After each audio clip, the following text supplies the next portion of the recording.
Hi, welcome everyone.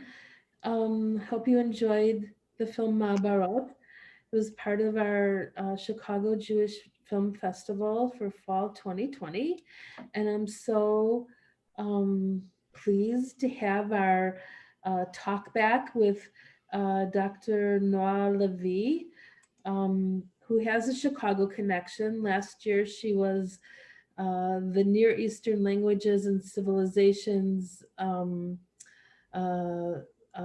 visiting lecturer at the University of Chicago.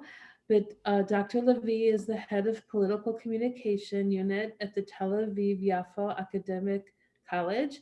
She's interested in sociology of culture and art, television studies, and media industries labor. In recent years, Dr. Levy has published in top ranked international journals. She's won several grants, among them the Israel Science Foundation. And welcome. Thanks for spending some time with us this evening. Thank Um, you.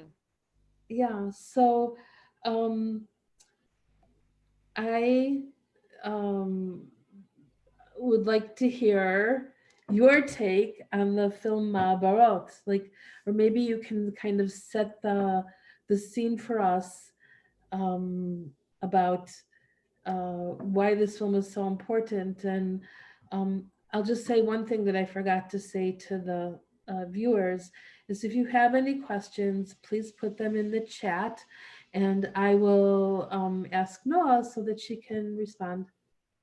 Okay, Thank thanks. you, Abby. I'm really happy to be joining you tonight here in Israel. It's 9 o'clock p.m. And congratulate you for your new president-elect. And well, the movie Ma'abarot is, I think, a really important historical document about the origins of the deep conflict between Mizrahi Jews in Israel, Mizrahi Israelis and Ashkenazi Israelis.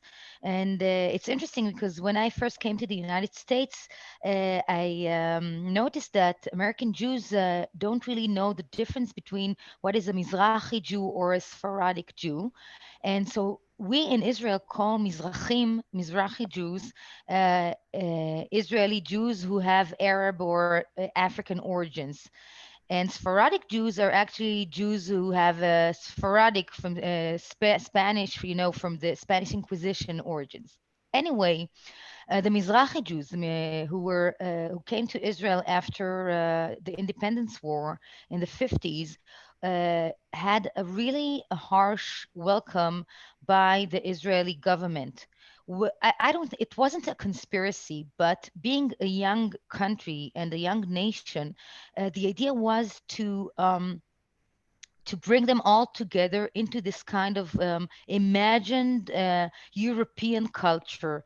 And their culture was actually thought as a threat to the Zionist nature of Israel because of their Arab origins. So this whole picture is actually a deep wound in Israelis' history and culture. It's not like the division between African Americans and white Americans, but it's similar in many, many ways.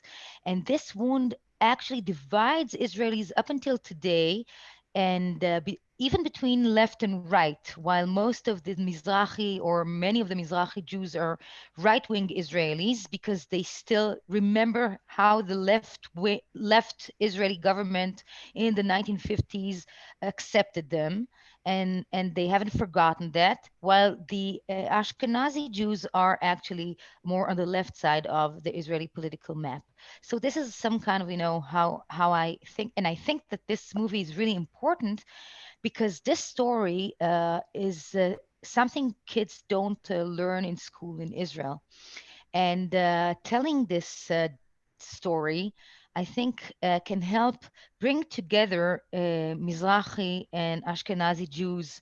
I think it's an educational quest and a very important historical text. Yeah. Do you think? So, do you think some of these, you really think some of these divisions are are so evident today in Israeli society?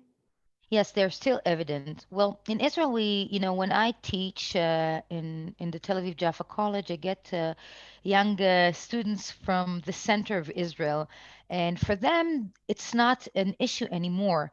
But this is only Tel Aviv and the periphery. Israel is really divided between the center of Tel Aviv, and the periphery of Tel Aviv, like the city of Tel Aviv and its surrounding neighborhoods, and the rest of Tel Aviv, east and north and south, actually the periphery of Israel is more Mizrahi and less, less educated population and poorer population. So this division is also a geographical division, because if you saw the movie Ma'abarot, they put up the Ma'abarot in the periphery of Israel, in the upper north and in the south, and those people later on stayed there, and they were offered hard labor occupations, blue collar occupations. It's like the difference between Chicago and rural Illinois, if you know what I mean. But it's deeper, because the cultural aspects of the Mizrahi Jews in the periphery, who couldn't or weren't allowed to perform their Arab culture and Arab heritage. This is actually something that erupted in the 80s, after Menachem Begin was elected, and Labor Party lost its long time reign over Israel. They wanted to reclaim their culture. They wanted to reclaim their hold of Israel as a part, as a vibrant part of the Israeli culture. And I think, even though Israel is today very right wing, because of many reasons, because of the fact that Mizrahi Jews have to show how Zionist they are, because they were always blamed for being Arab, so they're more right wing. So we can see this division very evident in politics, in economics, and in culture in Israel today as well. Yeah, I feel like, well, I think this is part of the reason that Menachem Begin um, got elected, because for those panelists, and I see some people online um, who remember this, there was a famous speech by Dudu Topaz Was in an entertainer, was an the Israeli entertainer. entertainer. So there's another, that's a whole other question about how entertainers, do they have any right to influence politics? But he got up and he made a comment, and it was derogatory, and people were insulted. And nothing is more famous than Begin's speech With using, the dying together in the field of war, Mizrahi, Ashkenazi right, together. and Yeah, his pronunciation of the word that Duda Topaz used, but in correct, beautiful Hebrew, which exactly. certainly was not the way that people said it. So I see, I have a lot of other questions, but I also see that we have Shoshana Falk, who's joined us, and she said a comment about your introduction. She is a child of Ma'abara, that Hmm. need Shoshana to communicate the comment in the chat, or perhaps Eileen can help manage that, because I can't, we I can't. see that she wanted to say something, Right, but right, she didn't. right. Okay, so maybe Eileen will help her, Mm. because I think that's really, I've only in my own experience, most of the um knowledge of Ma'abarot is anecdotal, or in a social sense. um It's funny that you talk about a division because a lot of times when I speak, I say that I'm the product of a mixed marriage. And in the United States, that's something else. Um, Yeah. but I think today, oh, here I think I, Shoshana's joined. yeah, I, I just unmuted Shoshana. yes, I unmute. Okay, I'm muted. One of the things, the introduction, uh, yeah, there were distinctions. I mean, and the Mizrahi Jews felt discriminated, but not because only the Ma'abarot. Everybody was treated. When we came, there were more than 1 million people. 1.5 million people came within a year and a half. There was no place where to put them. We were placed, and I'm not an Ashkenazi, I come from Europe, but we were put three Yeah. families in one barrack.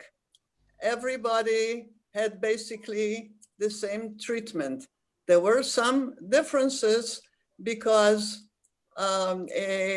if you didn't have a family, I mean, you could go and live at the same town as your family. And if you didn't have a family in Tel Aviv or Jerusalem, they would put you somewhere in the periphery. And those people that didn't have families to relate to, then they were put, far away. And there were other reasons. There was a big a problem. Taimani kids were sometimes taken out of the hospital and they were sold to people. This is a big scandal that happened in the 50s. There were a few things, but to say that the whole thing started in the Ma'abarot and there was a discrimination between one group and the other, this is absolutely incorrect. Not only this, different people were coming to Abara. For the first time in my life, I saw people from different culture, and this was so interesting. In the Ma'abara itself, people lived very nicely together. This is true. I was watching, people coming from Kurdistan. They were the most interesting to me because they were different, exotic. They were wearing big pants, and on Saturday they wore a pajama. But everybody, I have to say, in the Ma'abara, they got along very well. But what happened was there was a government that tried to absorb so many people together. They didn't have knowledge in psychology and how to do it. And there was no housing, no food, no nothing. And they were trying their best, and their best didn't work out always. But I don't think the Ma'abara, when we talk about the Ma'abarot and how they lived, to introduce the strife between Ashkenazi and Sephardi as starting because of the concept of the Ma'abara, I think it's incorrect. Thank you, Shoshana. Thank you, Shoshana. Thank you, Shoshana. I can relate to everything you say because I know that criticizing Israel sometimes sounds harsh. Uh, of course, there were friendships in the Ma'abarot, and if you watch the movie, in the beginning of the movie, they show how they brought people from Poland and Romania and Kurdistan, and they were all together. And the like 21st minutes of the movie show exactly what you are telling us about. But later on, the Mizrahi Jews stayed longer in the Ma'abarot for many reasons. It wasn't a conspiracy. It wasn't that the Israeli government wanted to harm them. It was actually a historical event which evolved with no specific or some kind of really intentional thinking. However, there are a lot of researchers in Israel and a lot of writings and scholarship about the fact how later on this division actually remained and stayed for many, many years and actually constructed Israeli society as it is today. So it wasn't, deliberate. But as many in, like the United States, for example, did a lot of things that were not deliberate but had consequences. History has consequences, and the consequences of the Ma'abarot and how it evolved and other things brought Israel today to be a very divided, a very culturally divided society. And we see it today also in Israeli politics, where this division is really ethnic, like the political division is not only an economic division, but also an ethnic division. So I can really relate to what you're saying. But the historic fact is that Mizrahi Jews stayed longer in the Ma'abarot and later on were housed in cheaper housing and cheaper neighborhood and poorer neighborhoods. And this is actually the story or part of the story of the Mizrahi and Ashkenazi Jews in Israel. Right. And I mean, there's so much to talk about here, but this discrimination was kind of systematic, anyways. Even Mizrahim and Sfaradim who are not in Ma'abarot and who um, even maybe came to Israel with some means, still found themselves, like I'll just say one of the Yosef Tal's wife says in the film, it's all about who you know. And if you could get the little note, or if you knew someone to make an introduction, maybe your life was a little different or easier. So Noah, just in our last, it was so interesting that there was so much footage. There's so much film, and like really things that are, it's so extensive. So why do you think there was this interest in filming so extensively? And can you also tell us a little bit about the filmmakers and because this is such an amazing piece of work. I know it's hard to uncover all the warts and scars, but it's really amazing. So So thank you for this question, Abby, because I really want to thank the both creators of this film, Arik and Dina Tzviriklis, because they're really good friends of mine and they are really politically and socially devoted to tell the story of Israeli Mizrahi Jews. Arik Bernstein, the film's producer, his sister is a very famous and renowned sociologist, Professor Dvora Bernstein. They're actually Americans, and they made Aliyah when they were kids. And I think they are from Illinois, actually. Yeah, I'm not sure. I have to ask him again. And Dina Tzviriklis is a very successful documentary film director. She's very devoted to the story of Mizrahi Jews. I think she's also what we call half and half, you know, and I think that one of the really amazing things about this movie is the footage, is the historical footage that they got, and I think that the Israeli government and Israeli governmental offices and education, etc., wanted to film the start of Israel. Wanted to document everything. There was a frenzy of documentation, this experiment, this wonder of this Jewish state. So they filmed a lot of things, a lot of stuff, and I think that one of the really successes of this film is that they got hold of this large amount of footage, which was lying all over, in universities and libraries, and they just picked it up and collected it. And the real art of the movie was the way they put it all together and edited it with the people talking and telling their story. And this is what makes, I think, this film very strong and very powerful and meaningful. right, it because it's a personal, it's the narrative is so personal, and it's happened to these people. And Yes. um did I see the author Ellie The author Eli Amir, Yeah. and you don't. There were other famous Israeli people there who you don't know because you don't live in Israel, but there are really like figures, like one of the first photographers in Israel, Faraj, the Faraj family. They're Right. yeah. So he was one of them, and also Sami Samocha, a sociologist. So there are a lot of figures who became major Israeli figures, even though they came from the Ma'abarot. So, so I think it's a really interesting piece. And when I watched it in Chicago, for me, it was a really emotional experience. I came with two friends, young Israelis, really young Israelis, like Generation Y, 20 something, 30. And for them, this was one of the first times, and they're Israelis, that they really learned something about the Ma'abarot.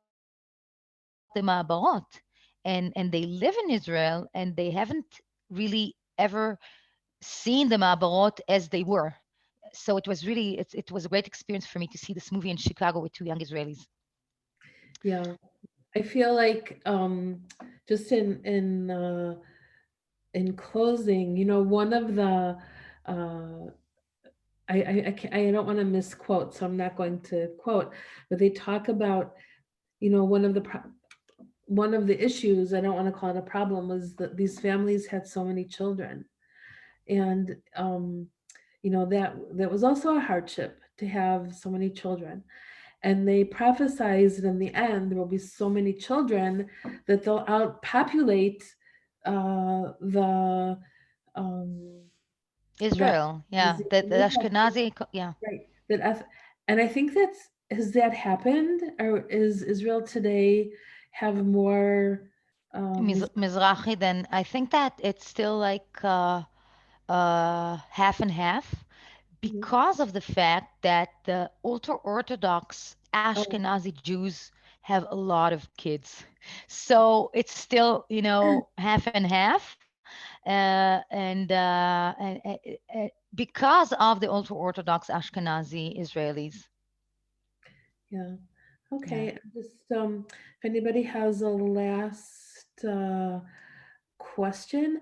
So, since you were friends with the filmmaker, do they have anything else in the cutting room? Are they working Oh, on any project? actually, you know what? I have to ask Alec what he's working on right now. He's always working, but he has a really great TV series about the history of Israeli cinema, which I really encourage you to What's it watch. called? What's it called? I can look it up now if we're Yeah. online. Um, uh, One nice thing is it's because of internet and the Zoom and so much technology in our I lives, know. world has become very accessible. Yes. So I actually saw this I, film for the first time on Israel television. and then you saw it. Well, I can't. I don't have Wi-Fi here, so I don't know what's wrong. But I can email you the name of the documentary about the history of Israeli cinema. It's amazing. I recommend it wholeheartedly. Okay, and when you're coming back to Okay. visit in Chicago? Yeah. Hopefully, if coronavirus will go down a bit, I'm supposed to be in a conference in April in Chicago, so I'll be happy to visit you. Okay, Maybe give a wonderful. lecture. Thank you. That would be great. Thanks so much, Noah. It was Thank so nice you. to meet you this Have a evening. nice day. Bye bye. Bye Bye. bye, everyone. Bye.